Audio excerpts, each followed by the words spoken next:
लेकिन कोई परीक्षा ही नहीं करा पाए।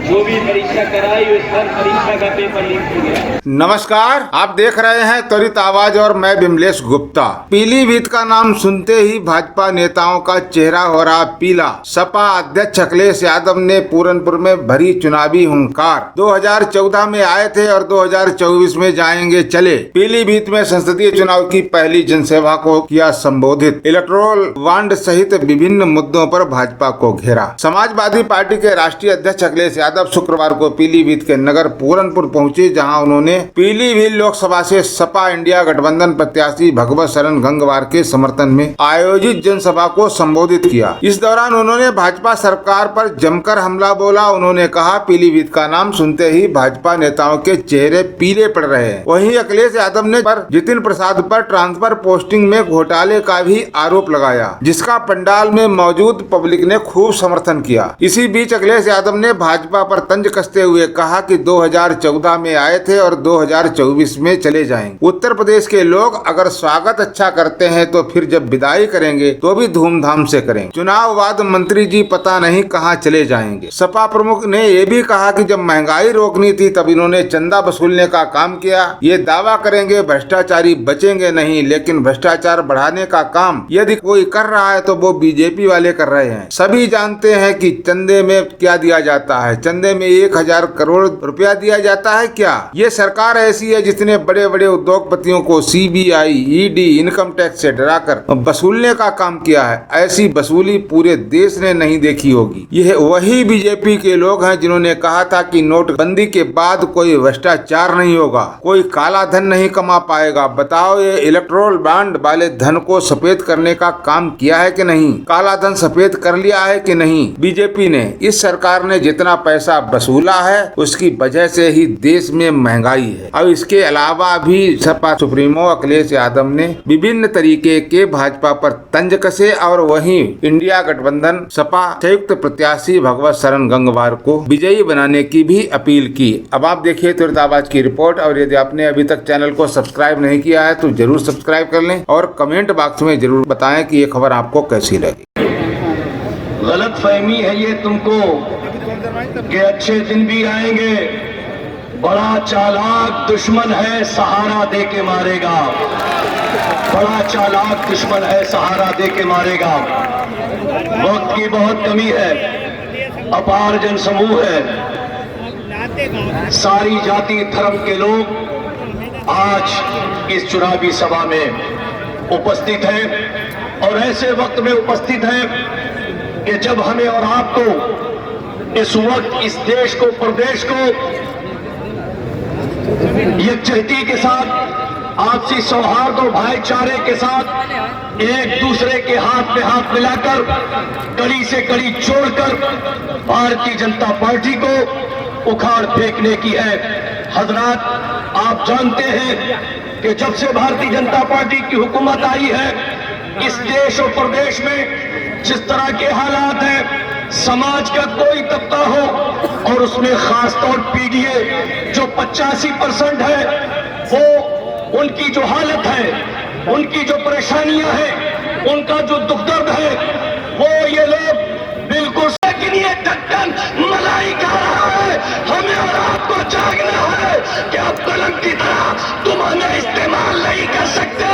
इस आजाद भारत में लिखने का काम अगर ये इतना बड़ा कलम करता है तो आने वाले चुनाव में अपनी तकदीर लिखने का काम हम ही करेंगे और भारतीय जनता पार्टी को उखाड़ने का काम करेंगे।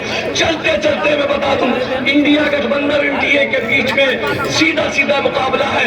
दूसरा कोई अन्य दल हमारे और आपके बीच में नहीं है, लेकिन एक पार्टी जो बहुजन समाज पार्टी के नाम से है वो हमारे और आपके बीच में है। चाहे किसान के नाम पर, चाहे खासाब के नाम पर, चाहे पठान के नाम पर, चाहे नौजवान के नाम पर, आपके बीच में अगर कोई है तो कह देना ये पार्टी प्राइवेट लिमिटेड है, ये बिकने वाली है, इसकी बोलियां लगती है, इसे कोई भी खरीद सकता है।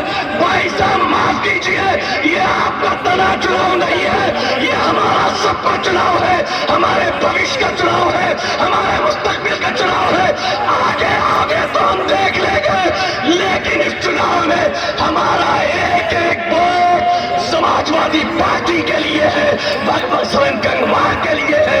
हम 19 तारीख को अपनी बॉल या अपना बटन साइकिल के खाने के सामने वाले दबाने वाले हैं और समाजवादी पार्टी के उम्मीदवार भगवत शरण जी को इंशाअल्लाह पार्लियामेंट में भेजने वाले हैं। सर पे ये झूठ की दस्तार रहेगी कब तक, ये तेरी रेत की दीवार रहेगी कब तक। हमने फिरौन को, हिटलर को भी मिटते देखा, देखते हैं तेरी सरकार रहेगी कब तक, देखते हैं तेरी सरकार। अब मैं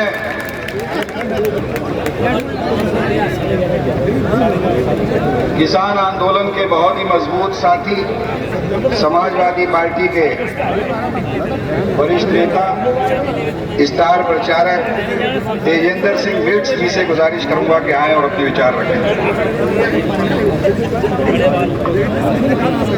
सम्मानित मंच और इस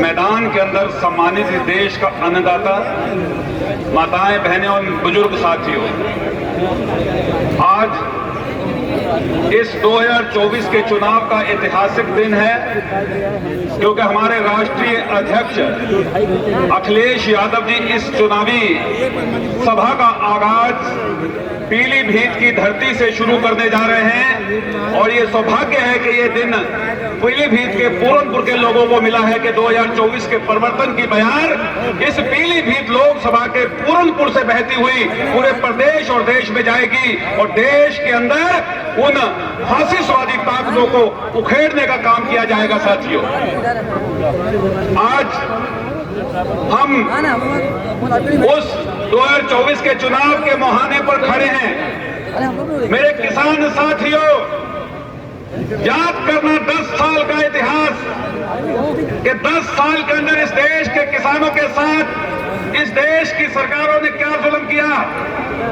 किस तरह से हमारा गुनाह क्या था।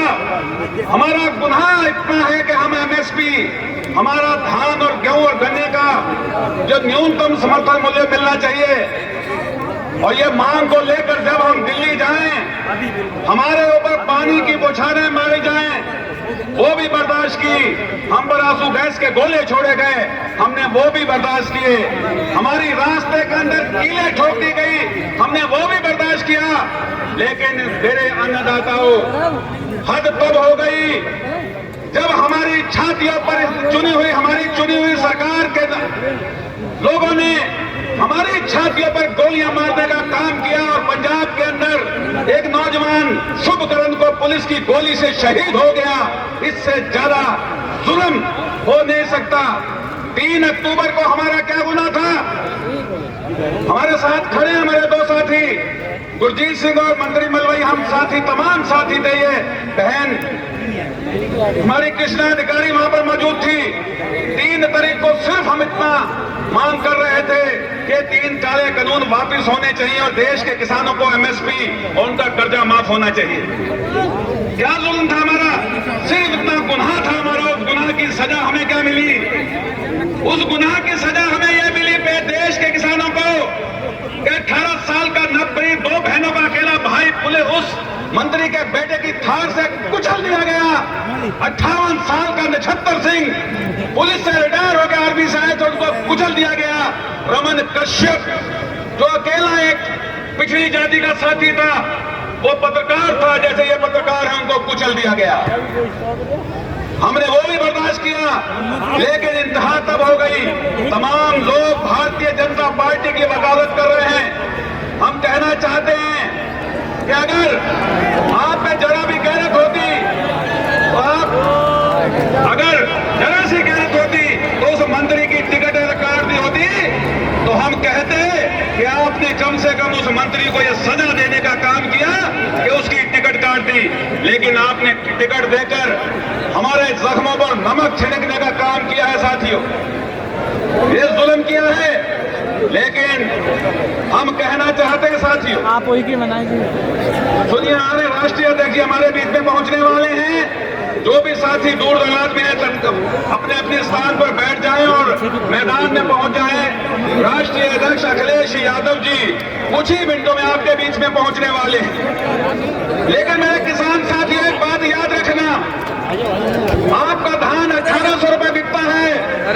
बताओ 2800 रुपए बिकना चाहिए या 1800 रुपए बिकना चाहिए?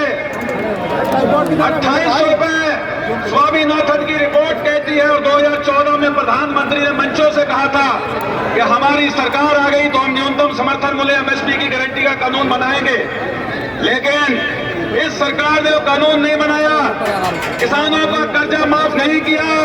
लेकिन हमारे राष्ट्रीय अध्यक्ष अखिलेश यादव जी ने समाजवादी पार्टी और इंडिया के साथियों, सुनिए, हमारे राष्ट्रीय अध्यक्ष जी हमारे बीच में पहुंचने वाले हैं। गारंटी का कानून बनना चाहिए। वो घोषणा पत्र इंडिया गठबंधन और हमारे राष्ट्रीय अखिलेश यादव ने घोषणा की है कि हमारी सरकार आएगी तो हम न्यूनतम समर्थन मूल्य आपका धान 1800 नहीं 2800 रुपए कुंटल बिकेगा। आपका गन्ना 350 रुपए नहीं 450 रुपए की गारंटी होगी। और इससे भी आगे मेरे तमाम किसान बैठे हैं। 4 जून को जब आपकी सरकार बनेगी और जब शपथ होगी सरकार की कैबिनेट की पहली बैठक के अंदर, इस देश के करोड़ों उन किसानों का, भले भूमिहीन हो या खेती वाले हो, एक ही कलम से उनका सारा कर्जा माफ कर दिया जाएगा। ये फैसला हमारे राष्ट्रीय अध्यक्ष जी ने घोषणा पत्र में लिया है। बताओ अब समाजवादी पार्टी इंडिया गठबंधन को जिताओगे कि नहीं जिताओगे? हाथ खड़े करके बोलो। अखिलेश यादव जिंदाबाद, जिंदाबाद, जिंदाबाद। समाजवादी पार्टी जिंदाबाद, जिंदाबाद, जिंदाबाद। किसान मजदूर एकता जिंदाबाद, जिंदाबाद, जिंदाबाद। आवाज दो। अखिलेश यादव जिंदाबाद, जिंदाबाद, जिंदाबाद। साथियों, हम आपसे अपील करने आए हैं कि पीलीभीत सीट आप जीत रहे हैं। भगवत शरण गंगवार बहेड़ी हमारे अतारुण मान साहब खड़े हैं। 50 से 60 हजार की लीड से बहेड़ी जिताकर भेजे हैं। और पूरनपुर के साथियों कहीं पीछे मत रह जाना। अगर गलती हो गई तो ये संविधान भीमराव अम्बेडकर का संविधान दफन हो जाएगा। और ये संविधान नागपुर की धरती से लिखा जाएगा। ये संविधान को बचाने की लड़ाई है, देश के किसानों की बचाने की लड़ाई है। इसलिए आपसे आह्वान करने आए हैं कि हम सब लोग जाति, धर्म, मजहब से ऊपर उठकर मजहब से जिंदाबाद समाजवादी पार्टी को जिताने का धन्यवाद। देख ले, समाजवादी पार्टी जिंदाबाद। कांग्रेस के जिला अध्यक्ष अब की बार गठबंधन से गुजारिश करूंगा कि आए और अपने विचार। अखिलेश यादव जिंदाबाद, अखिलेश यादव जिंदाबाद, अखिलेश यादव जिंदाबाद। बेड़ी के समाजवादी पार्टी जिंदाबाद। लोकसभा बेड़ी के प्रत्याशी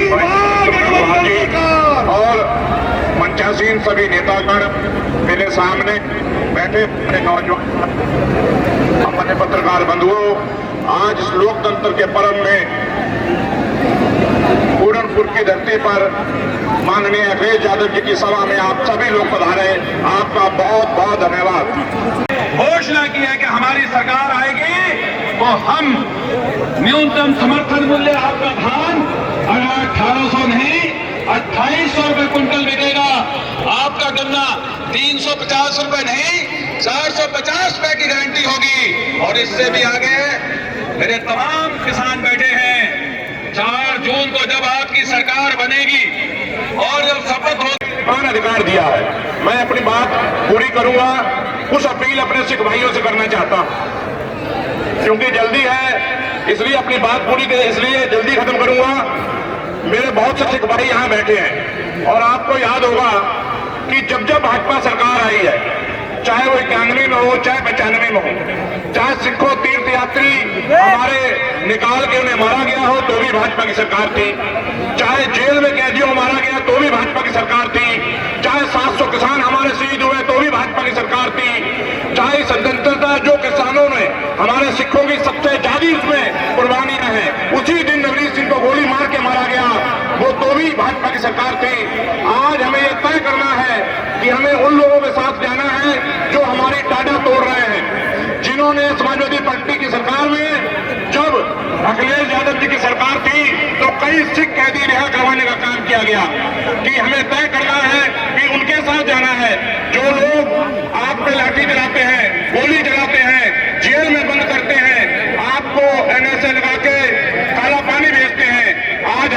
मौका है इस सरकार को गिराने का। इसलिए मैं आपसे अपील करता हूं कि इस चुनाव में माननीय भगवत सिंह गंगवार जी जो इंडिया गठबंधन के प्रत्याशी हैं उनको वोट देकर इस सरकार को बदलने का काम कीजिए। इसी के साथ बहुत बहुत धन्यवाद। माननीय अखिलेश यादव जिंदाबाद, अखिलेश यादव जिंदाबाद,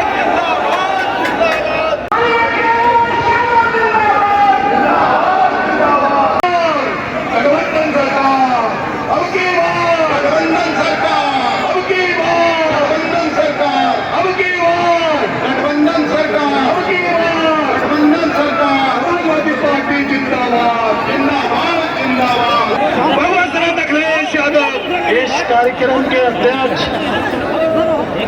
और इस जिले के समाजवादी पार्टी के अध्यक्ष आदरणीय जगदेव सिंह जग्गा जी, पार्टी के अध्यक्ष राष्ट्रीय अध्यक्ष आदरणीय श्री अखिलेश यादव जी, हम सबके नेता जिनकी पहचान पूरे विश्व में एक अलग तरीके की है, जो गरीबों और तबाह लोगों के मसीहा है,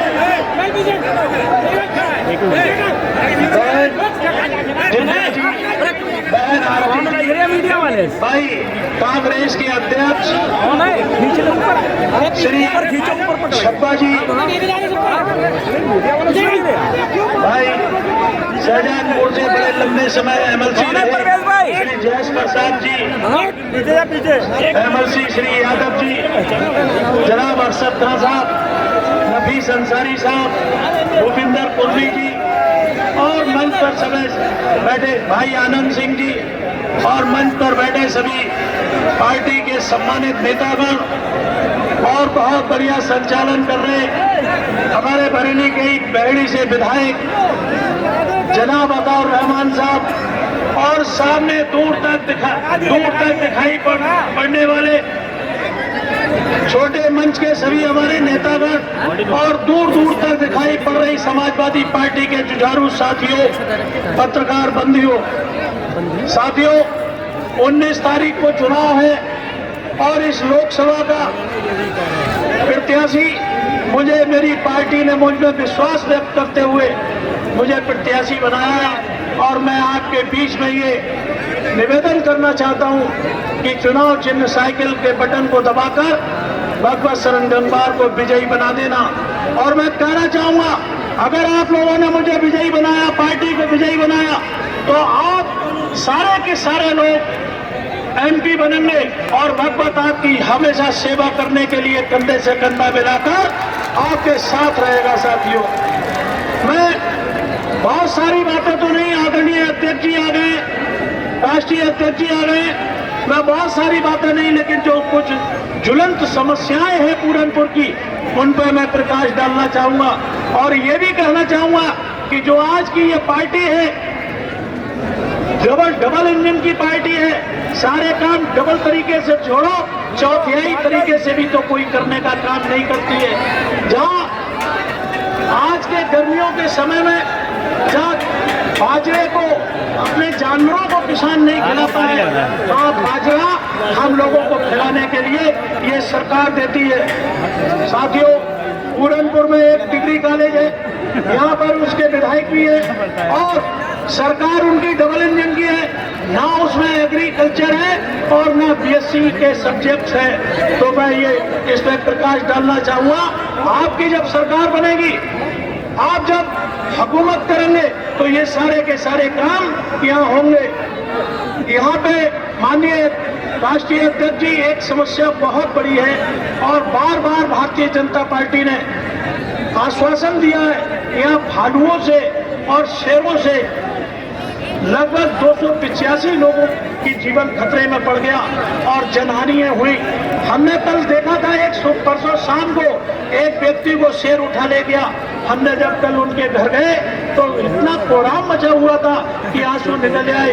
ये बहुत बड़ा दुख पूरनपुर के साथियों को है। इस दुख को सुख में हम लोग बदलने का काम करेंगे। सीएससी ये बहुत बड़ा कस्बा है और बहुत बड़ा एरिया, इस पूरनपुर को जोड़ता है। यहाँ पर कोई अस्पताल अच्छा नहीं है, मात्र CSC है। या 300 बेड के अस्पताल के लिए भी मैं आपसे निवेदन करता हूँ, जब आपकी सरकार बनेगी या इंडिया गठबंधन की सरकार बनेगी तो दिल्ली से लाके यहाँ बनवाने का काम होगा। साथियों, और बहुत सी बातें हैं। एक पढ़ाई लिखाई के भी वो संसाधन नहीं है, तो एक यहाँ यूनिवर्सिटी इंटर कॉलेजों की स्थापना की जरूरत है।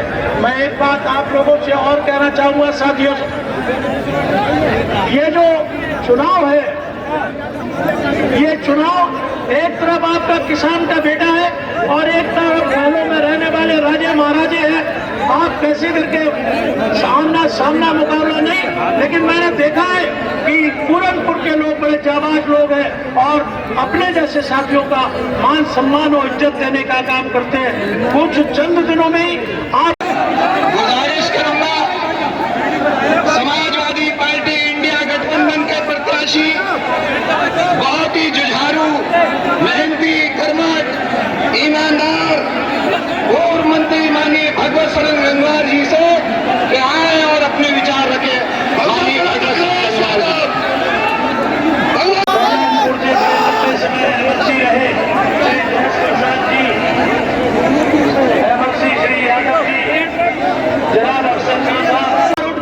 और एक चर्चा सुनी जाने लगी।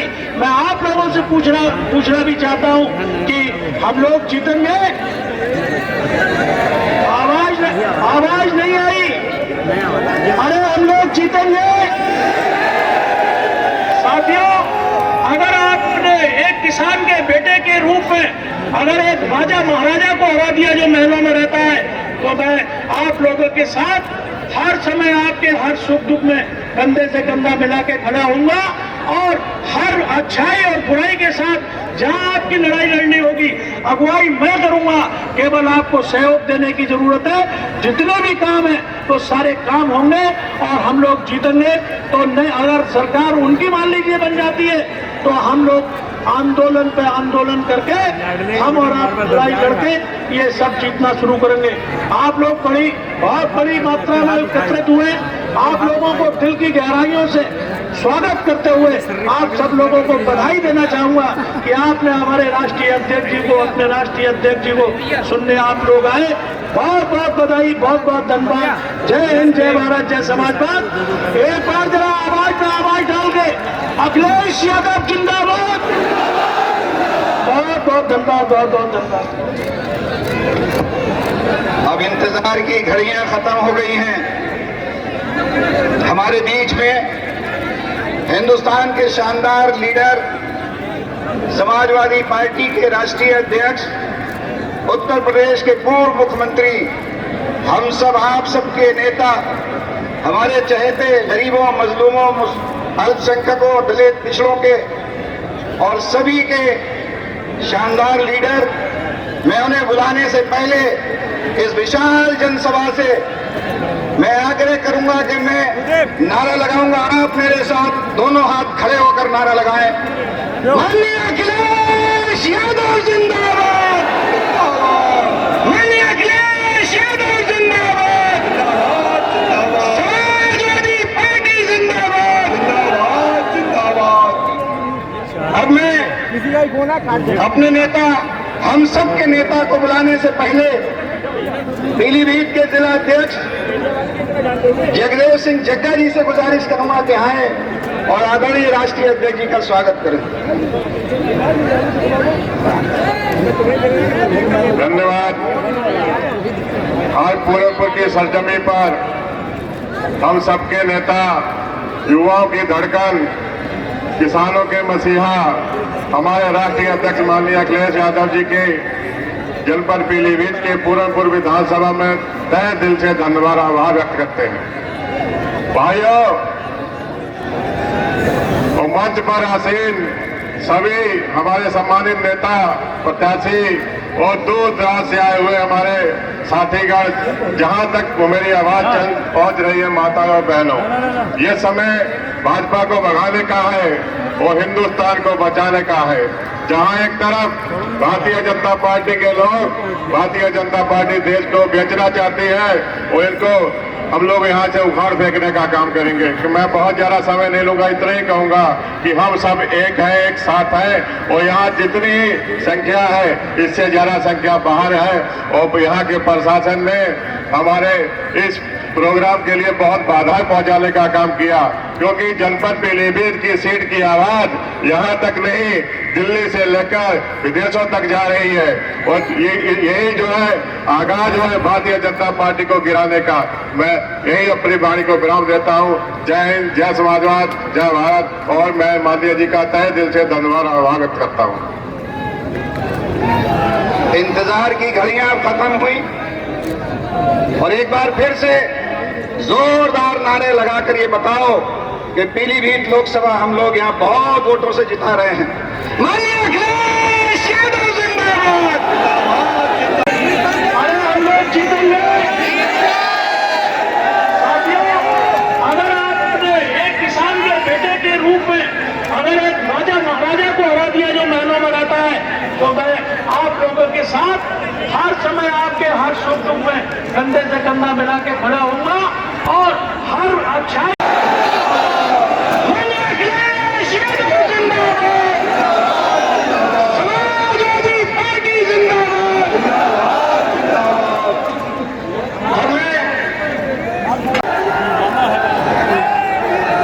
इस बार तो कुछ जोश और तरह का दिख रहा है और ये अच्छा है कि पीलीभीत का चुनाव पहले चरण में ही है और पहले चरण में ही हम लोग खुशखबरी सुनने जा रहे हैं।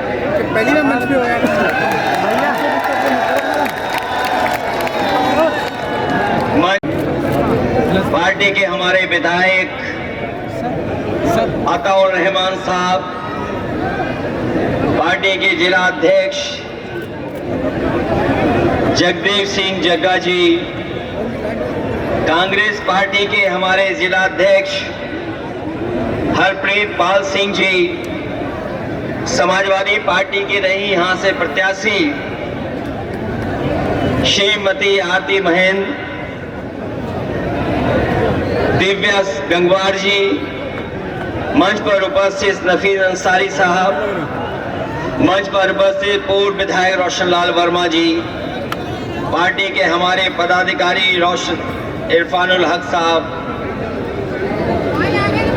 किसानों के नेता और लगातार किसानों के लिए संघर्ष करने वाले तेजेंद्र सिंह बिग जी, सुधीर तिवारी जी, कृष्णा अधिकारी, अरशद खान साहब, पूर्व एमएलसी अमित यादव, अमित मिश्रा जी से लेकर के बहुत सारे समाजवादी पार्टी के नेता, कांग्रेस पार्टी के नेता और इस चुनावी जनसभा में आए हुए हमारे सभी आदरणीय बुजुर्ग, किसान भाई, बड़ी संख्या में नौजवान साथी, माताएं, बहनें, पत्रकार बंधु, मैं सबसे पहले इस विधानसभा और पूरे पीलीभीत से आए हुए अपने सभी कार्यकर्ताओं का बहुत बहुत धन्यवाद और आभार प्रकट करता हूं। ये पहले चरण का चुनाव होने जा रहा है। पीलीभीत में बड़े बड़े नेता आ चुके हैं, देश के बड़े बड़े नेता आकर के अपनी बात कह चुके हैं और लखनऊ वाले तो और घबराए हुए हैं। पीलीभीत का नाम सुनते ही उनका चेहरा पीला हो जा रहा है।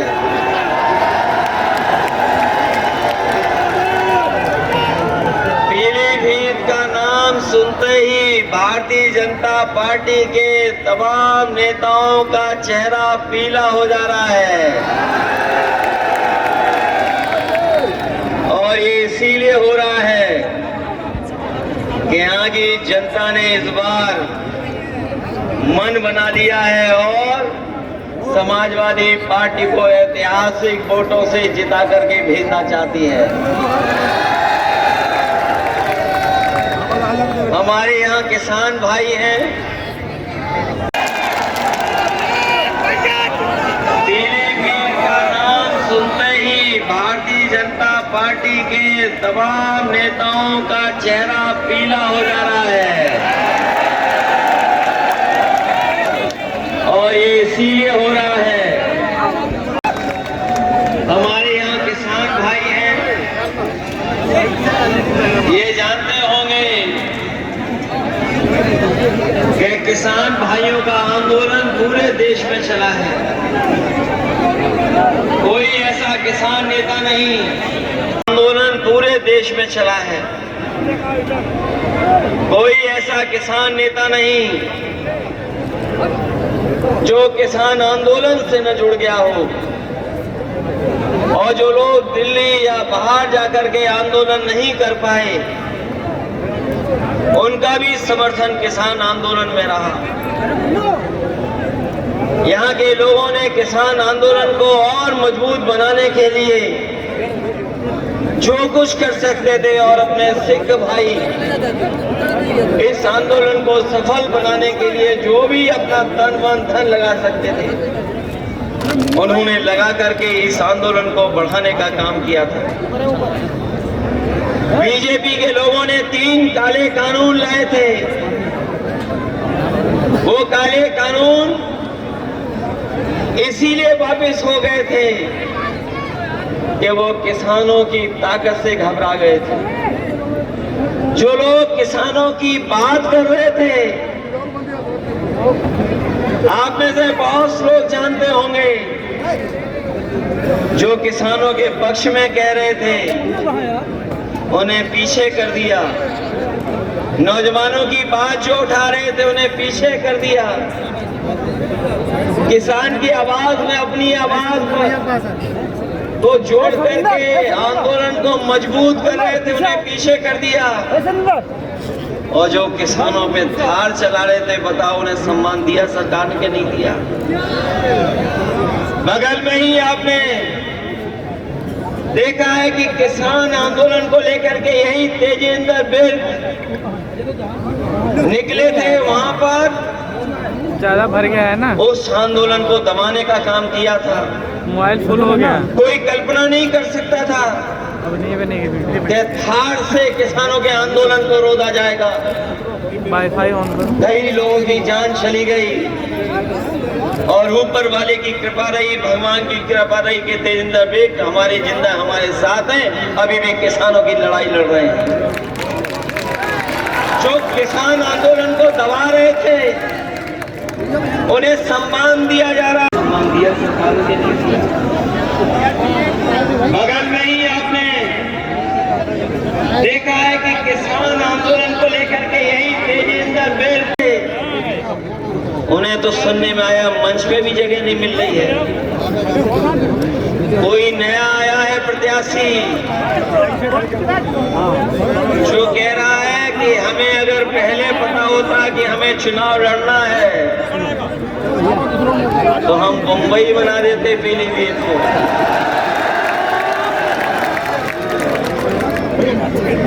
ये कौन सी बात है भाई कि प्रत्याशी कह रहे थे, बीजेपी के प्रत्याशी कह रहे हैं कि उन्हें पहले ही पता होता तो वो बंबई बना देते। हम उनसे कहते हैं इसको बंबई मत बनाओ, बंबई का जो काम होता है थोड़ा वो ही करके दिखा दो यहाँ पर।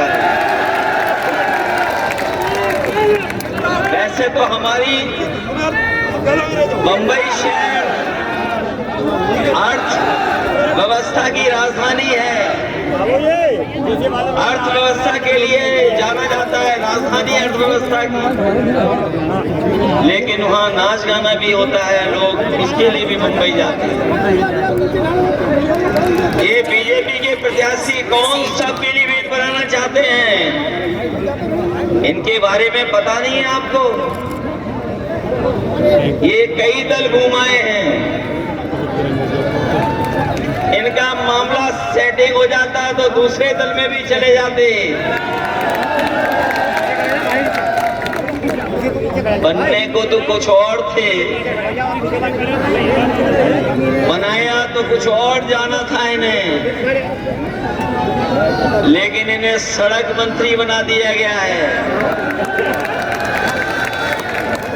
और सड़क मंत्री ही बनते बताओ कितने रुपए का घोटाला किया था, किसी को याद है? उत्तर प्रदेश के सब रिकॉर्ड तोड़ दिए थे।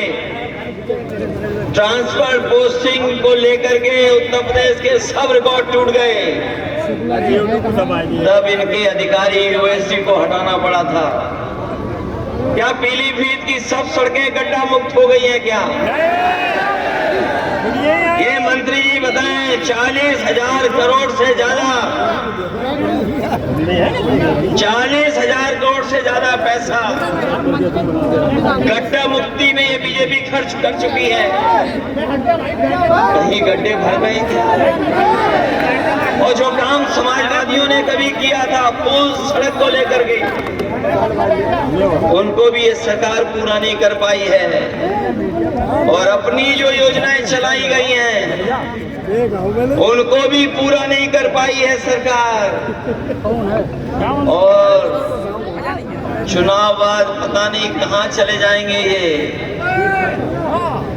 जो मंत्री होता है उसका सांसद बनकर के दिल नहीं लगता है, इसलिए जानबूझ करके थोपा जा रहा है इन्हें कि पैसे वाले हैं चुनाव लड़ लेंगे, पैसे वाला मामला है उसमें चुनाव लड़ लेंगे। लेकिन यहाँ का किसान, यहाँ का गरीब, यहाँ का नौजवान बीजेपी के लोगों को सबक सिखाने जा रहा है। एक एक वोट दे करके समाजवादी पार्टी को जिताएगा।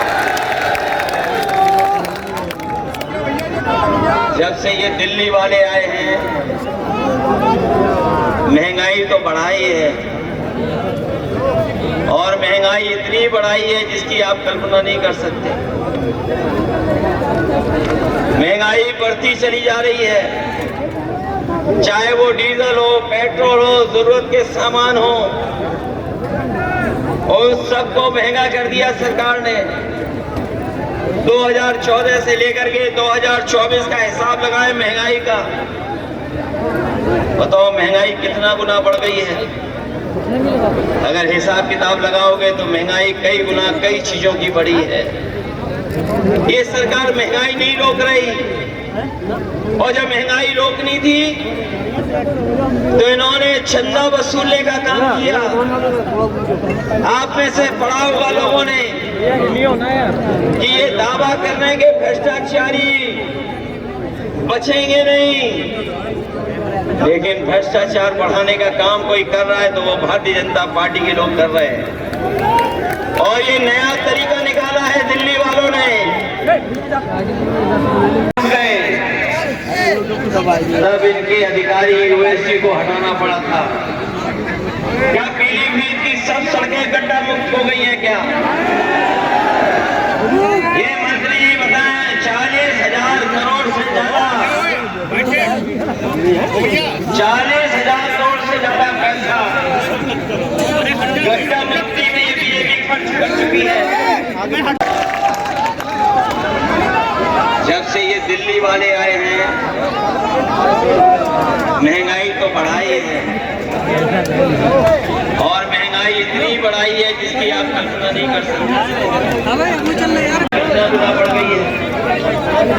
अगर हिसाब किताब लगाओगे तो महंगाई कई गुना कई चीजों की बढ़ी है। ये सरकार महंगाई नहीं रोक रही, और जब महंगाई रोकनी थी से बड़ा बड़ा लोगों ने दिखा रही है ये दावा करने के भ्रष्टाचारी बचेंगे नहीं, लेकिन भ्रष्टाचार बढ़ाने का काम कोई कर रहा है तो वो भारतीय उसी में जाइए। और ये नया तरीका निकाला है दिल्ली वालों ने। मीडिया और मजी थोड़ी देखेंगे वहाँ जाइए। ये इलेक्टोरल बॉन्ड जो बनाए गए हैं, इलेक्टोरल बॉन्ड के माध्यम से बताओ वसूली हो रही है कि नहीं हो रही है?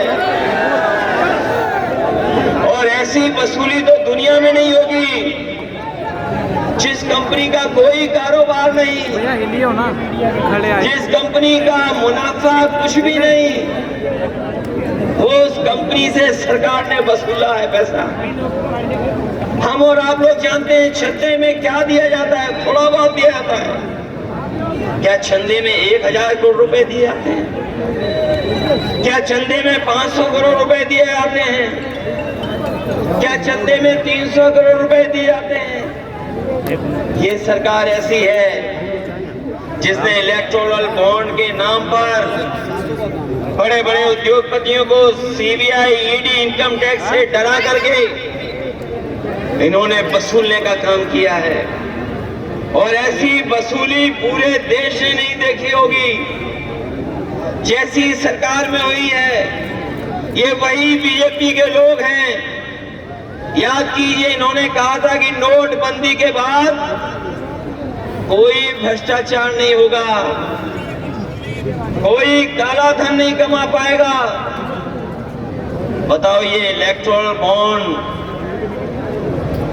सफेद को काला करने वाला इंतजाम हुआ है कि नहीं है? काले को सफेद कर लिया कि नहीं कर लिया बीजेपी ने? नोटबंदी में भी किया और इलेक्टोरल बॉन्ड में भी कर लिया। इस सरकार ने जितना पैसा वसूला है उसकी वजह से ही महंगाई है। सोचिए, कभी जिन उद्योगपतियों से ये वसूल लेंगे पैसा, क्या वो नहीं कमाएंगे मुनाफा? क्योंकि मुनाफा कमा रहे इसीलिए महंगाई है, भ्रष्टाचार है इसीलिए महंगाई है। और इन सब चीजों के लिए कोई दोषी है तो वो भारतीय जनता पार्टी के लोग हैं। हम भारतीय जनता पार्टी के लोगों को कहना चाहते हैं, यही उत्तर प्रदेश है जिसने उनकी सरकार बनवाई। 14 में आए थे और 24 में चले जाएंगे। उत्तर प्रदेश के लोग अगर स्वागत अच्छा करते हैं तो जब विदाई करेंगे तो विदाई भी बड़ी धूमधाम से भारतीय जनता पार्टी के लोग करेंगे। इनकी गारंटी याद है आपको? ये बीजेपी की गारंटी नहीं है। जिस तरीके से इन्होंने कोरोना में थाली और ताली बजवाई थी, याद है कि नहीं याद है? इसी तरह की बीजेपी की गारंटी नहीं, ये घंटी है। इनकी घंटी याद है आपको? याद है कि नहीं याद है? किसानों की आय दोगुनी करेंगे। बताओ, इनकी गारंटी पूरी हो गई क्या? हमारे नौजवानों से कहा कि हम 2 करोड़ नौकरी देंगे। बताओ, बीजेपी की गारंटी पूरी हो गई है 2 करोड़ नौकरी की? नहीं। जो गारंटी देते फिर रहे थे, इनकी सरकार में हर पेपर लीक हुआ है कि नहीं हुआ है? ये नौजवान जानते होंगे जो परीक्षा देने गए थे, बीजेपी के लोगों ने कहा कि हम परीक्षा, इनकी गारंटी याद है आपको? ये बीजेपी की गारंटी नहीं है। जिस तरीके से इन्होंने कोरोना में थाली और ताली बजवाई थी, याद है कि नहीं याद है? इसी तरह की बीजेपी की गारंटी नहीं, ये घंटी है। इनकी घंटी याद है आपको? याद है कि नहीं याद है? जो गारंटी देते फिर रहे थे, इनकी सरकार में हर पेपर लीक हुआ है कि नहीं हुआ है? ये नौजवान जानते होंगे जो परीक्षा देने गए थे, बीजेपी के लोगों ने कहा कि हम परीक्षा कराएंगे, नौकरी दे देंगे, लेकिन कोई परीक्षा ही नहीं करा पाए। जो भी परीक्षा कराई उस हर परीक्षा का पेपर लीक हो गया। ये नहीं करा पाए, जो भी परीक्षा कराई उस हर परीक्षा का पेपर लीक हो गया। जो लोग पढ़े लिखे नौजवान जिन्होंने नौकरी के लिए पर्चा भरा होगा, परीक्षा की तैयारी की होगी, वो जानते होंगे कि एक परीक्षा नहीं, एक परीक्षा कैंसिल नहीं हुई है। इस सरकार में जितनी परीक्षा हुई सब कैंसिल हो गई। और कैंसिल का कारण क्या निकला? कि पेपर लीक हो गया। पहली परीक्षा पेपर लीक, और एक परीक्षा का पेपर लीक नहीं हुआ है, न 2 का हुआ है, न 3 का, न 4 परीक्षा का, न 5 का, न 6 का। लगभग 9 या 10 परीक्षाएं हैं जिनका पेपर लीक हुआ है।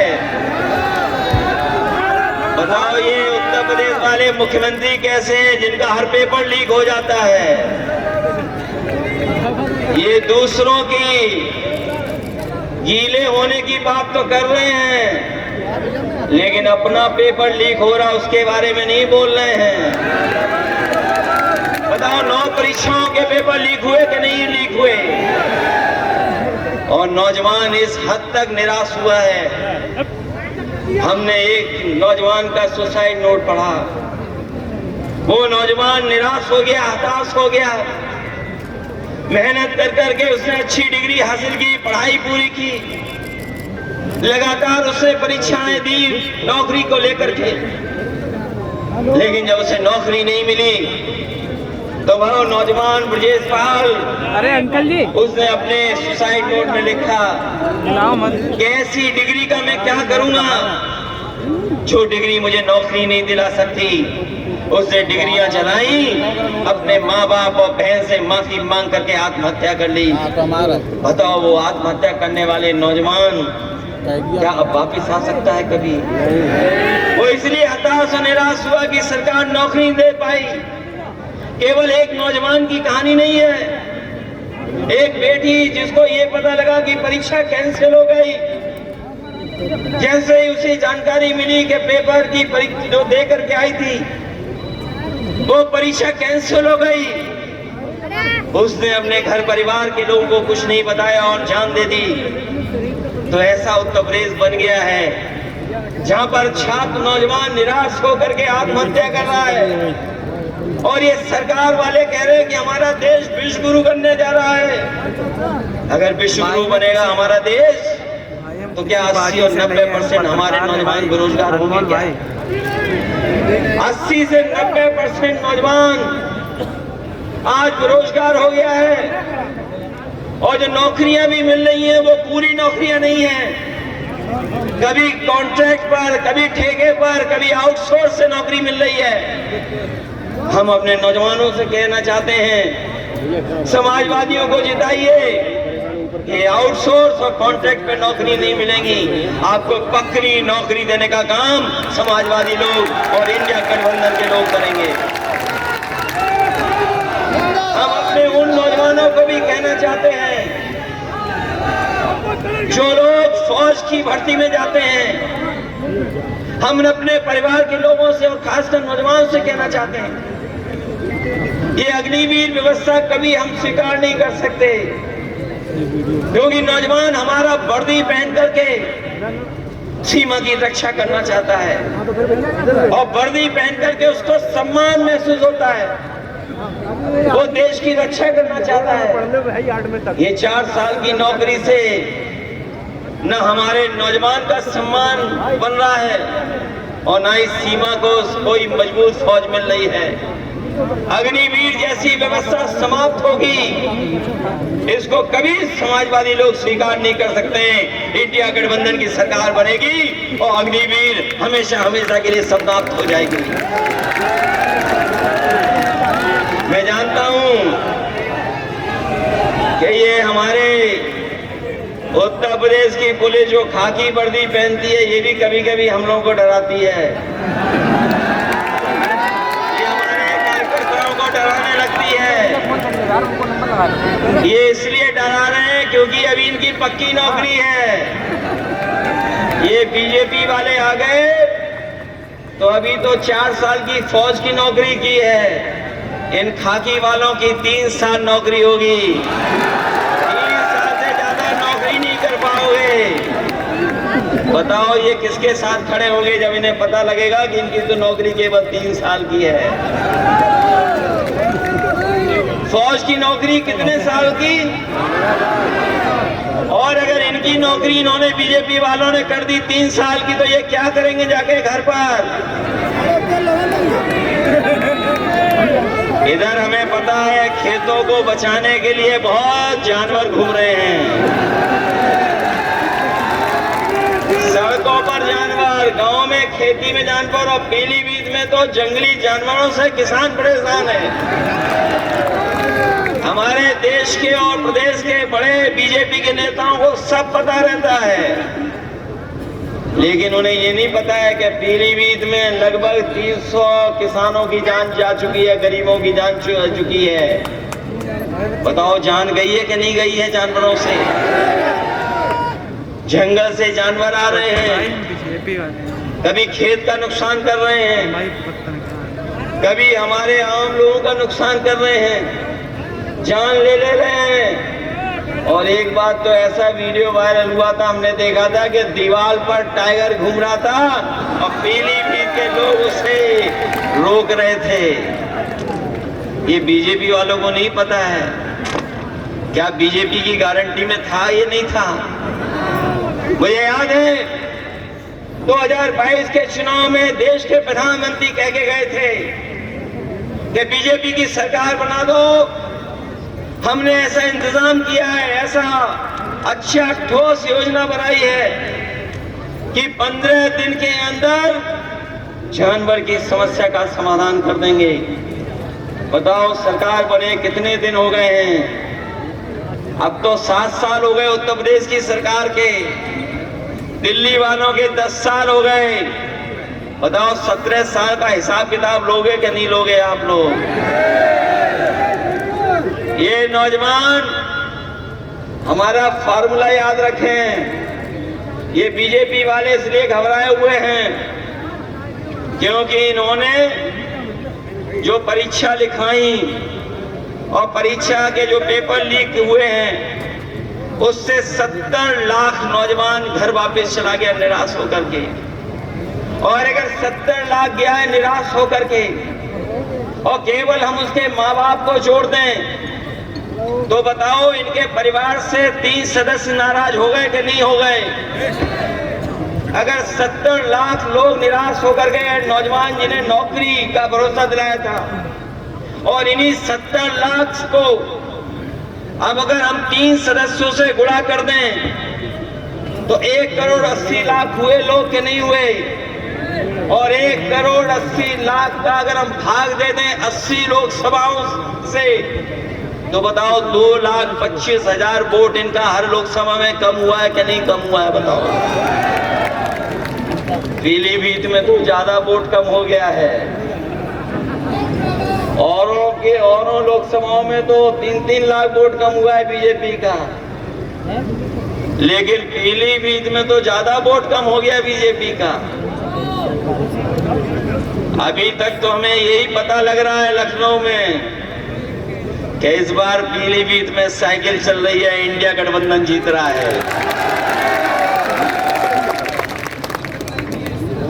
ये पीलीभीत हमारी बांसुरी के लिए भी जाना जाता है। ये बात तो प्रधानमंत्री जी भी जान गए कि बांसुरी के लिए जाना जाता है, लेकिन पीलीभीत की जनता तो तब चैन की बंसी बजाएगी जब भारतीय जनता पार्टी यहां से जाएगी। चैन की बंसी तभी बजेगी कि नहीं बजेगी। ये याद रखोगे कि किस तरह नुकसान किया इन्होंने, हमारे हर वर्ग के लोगों को दुखी कहने के नहीं दुखी किया। हम तो अपने सभी गुरुओं संत और सबको प्रणाम करते हैं और अपने सिख भाइयों से भी कहेंगे कि इन्होंने अपने मान सम्मान से कभी समझौता नहीं किया और कभी भी अगर देश की रक्षा के लिए इन्हें अपनी जान भी न्यौछावर करनी पड़ी होगी तो हमारे सिख समाज के लोग कभी पीछे नहीं हटे होंगे। इसलिए हमारे सिख समाज ने देखा है किस तरीके से आंदोलन चला था, कितने लोगों की जान चली गई। बताओ इस चुनाव में दिल्ली वालों को सजा दोगे कि नहीं सजा दोगे? अपने वोट से इनको सजा दिलाओगे कि नहीं? ये हमारे आपके भविष्य का चुनाव तो है ही है, लेकिन ये देश के भविष्य का चुनाव भी है। ये चुनाव संविधान बचाने का भी चुनाव है। ये चुनाव हमारा लोकतंत्र बचाने का भी चुनाव है। और ये चुनाव हमारे आपके भाईचारा की जो मोहब्बत का और प्रेम से हम लोग रहते आए हैं, जो हमारे भारत की पहचान है, हमारी संस्कृति की पहचान है, उसको बचाने का भी चुनाव है। इसलिए चुनाव आप अपना चुनाव समझ करके और आने वाली पीढ़ी के भविष्य का भी चुनाव है। सोचो अगर संविधान को खतरा हो जाएगा तो बताओ हमारे अधिकार छीने जाएंगे कि नहीं छीने जाएंगे? जो अधिकार हमें मिले लड़ करके देश की आजादी दिलाने के लिए इस देश के लोग एक हो गए थे, तब देश की आजादी मिली थी। आज फिर हमें एक बार अपने संविधान और लोकतंत्र को बचाने के लिए लड़ना पड़ेगा। बताओ आप लड़ोगे कि नहीं लड़ोगे? ये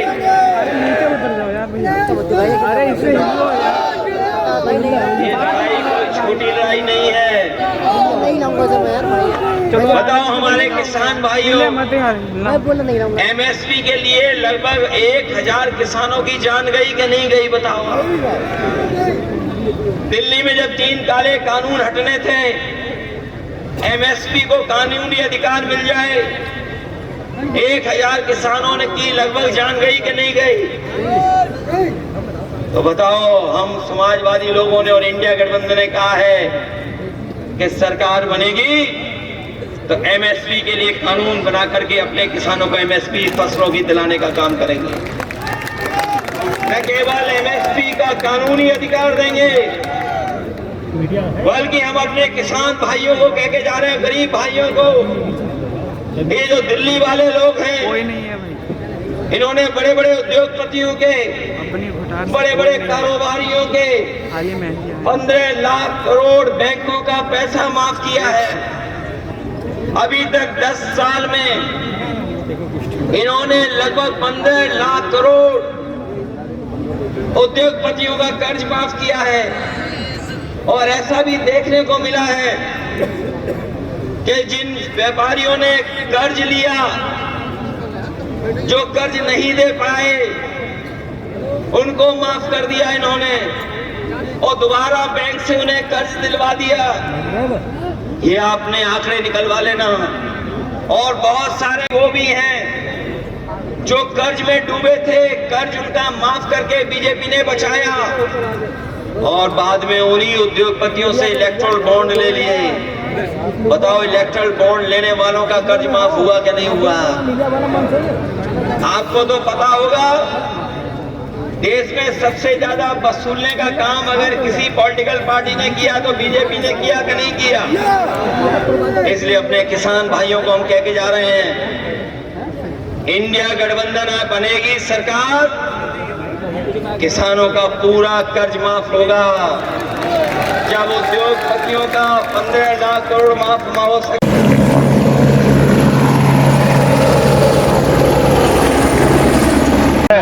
माहौल बहुत बढ़िया, एक तरफा माहौल है। देखिए, सब कम्युनिटी सपोर्ट में है, साथ में है और सब एक तरफा वोट पड़ने जा रहा है।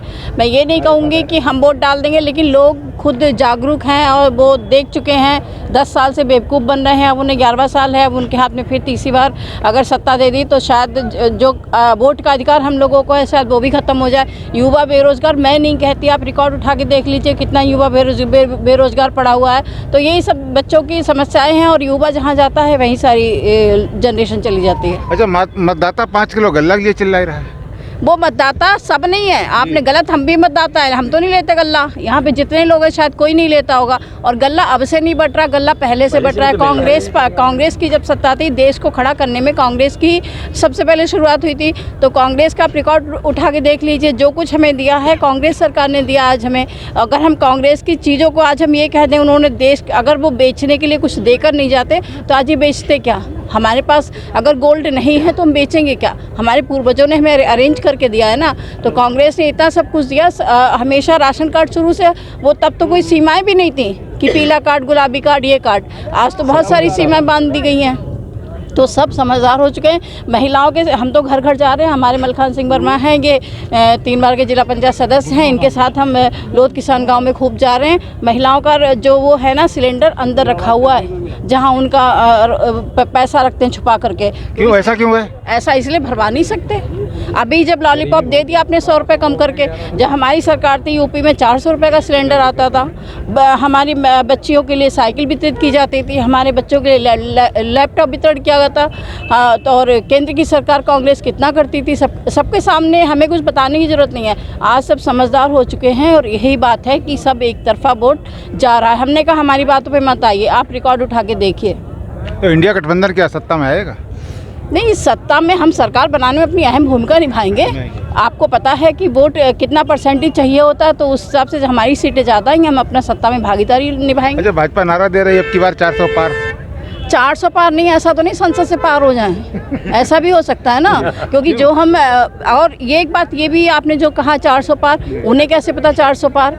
बहुत चीज़ें हैं जो हम सबके रिकॉर्ड में हैं। सेटिंग नहीं होगी तो आप कैसे कह दोगे कि 400 पार हो सकते हैं? अगर आपके बच्चे का रिजल्ट आने वाला होगा, आप कह दोगे बच्चा तो 95% आएंगे, पता चले वो 80% है तो आपको नहीं पता। अगर 95% है तो आप शक के दायरे में हो। इसका मतलब पहले से ही सेटिंग है हमारी साथ। आपको ईवीएम पे शक है? ईवीएम पर तो मुझे हमेशा ही शक रहा है। जब केजरीवाल जी ने कहा था मुझे हैक करने दी जाए, उन्होंने कहा हाथ नहीं लगाओगे, हैक कर लो। जब हम अपना पैसा बैंक में बैठे बैठे आपसे कोई हैकर आपका सिर्फ नंबर पूछता है और वो आपकी बैंक खाली कर देता है, तो ऐसा क्या है कि ईवीएम में कोई गड़बड़ झाला नहीं हो सकता? अच्छा, पीलीभीत में क्या लग रहा है आपको? पीलीभीत में हमें लग रहा है कि सपा बिल्कुल बहुत आगे जा चुकी है और आपके सामने भी रिपोर्ट है। इंडिया गठबंधन का प्रत्याशी जीतेगा? हाँ, इंडिया गठबंधन का जो समाजवादी के प्रत्याशी हैं माननीय भगवत शरण गंगवार जी, वो जीतेंगे और एक बहुत बड़े लंबे अंतराल से जीतेंगे। वो बहुत लंबे अंतराल से जीतेंगे। पीलीभीत में क्या माहौल है?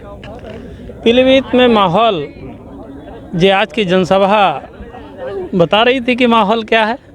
इतनी खूबसूरत माहौल है और हजारों की संख्या में जुटा यहाँ पर समाजवादियों का मेला यह एहसास करा रहा है कि जीत का परचम समाजवादी पार्टी के, इंडिया गठबंधन के आदरणीय भगवत शरण गंगवार संसद की ओर जा रहा है। और ये लोक निर्माण मंत्री का क्या हाल होगा?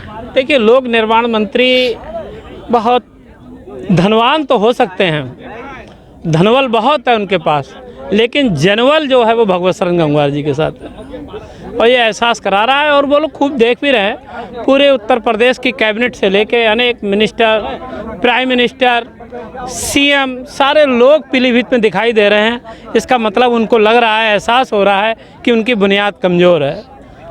आपके कहने मतलब लोग हार रहे हैं? बिल्कुल हार रहे हैं।